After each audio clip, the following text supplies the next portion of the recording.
Take two. This is Stephen, the Disney Drago Robinson. You're watching the one and only Sport Icon. Bow! Okay, so Deontay Wilder has stated that he's looking to come back in either August or latest September. We don't know who against or anything like that. He didn't leave any kind of hints as to who that could be. But he did say he has been offered a 2-fight deal by Francis Ngannou. One in the boxing ring and one in the cage, MMA rules. One in the boxing ring, of course, Deontay Wilder will put Francis Ngannou on the moon. Of course he will. In the cage, that's career ending for Deontay Wilder. Those little twig legs will get snapped into a million pieces. And his neck along with it.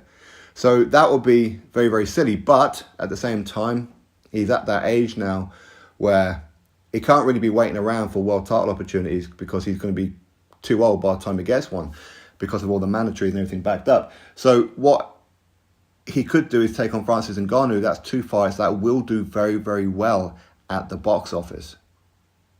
It will. Okay, so that would be the smart money if I'm Deontay Wilder. But if he is still looking at the Anthony Joshua fight in December in Saudi Arabia, then what kind of opponent could he take on in August and September? Well, if you look historically at Wilder's fights, he's always taken on cherry picks. That's why his nickname, Cherry Picker, has followed him around pretty much his entire career. Because that's what he does. He takes on the least resistance possible. Okay? But going by his past record, I would imagine he'll probably end up fighting, say, a Jonathan Guidry or a Trevor Bryan or maybe even a Carlos Takam. But that may even be a bit too risky for him at this stage.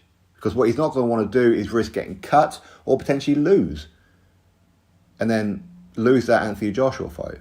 He's not going to want to do that. So whereas Anthony Joshua is going to take on Dillian White, there's no way that Deontay Wilder is going to take on somebody of equal standing. So he's not going to go out there and fight, say, Makhmudov or Jared Anderson or Martin Bakole or someone like that. He ain't going to do that. Okay, it's not going to happen.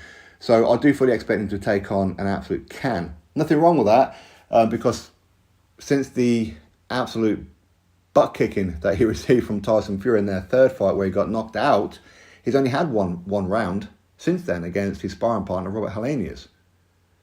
Inactivity could cost him against Anthony Joshua. It could. All the pad work and all that kind of stuff he's been doing with Malik Scott, that's great, but it ain't going to help him on fight night. He will always revert to type. He will. So you can teach this old dog new tricks, but those new tricks will go out the window once a round or two's passed. It will. So he's not going to want to risk that fight with Anthony Joshua, is he? Of course he's not. So I do fully expect him to take on an absolute can. But that can, I'd like to see, well, I said I'd like to, I wouldn't. But if I'm Deontay Wilder, it's advisable to take that opponent 5 or 6 rounds at least, maybe 7 or 8 rounds on purpose. Just to get the rounds in, try these new things and see what works, see what doesn't work and whatever else.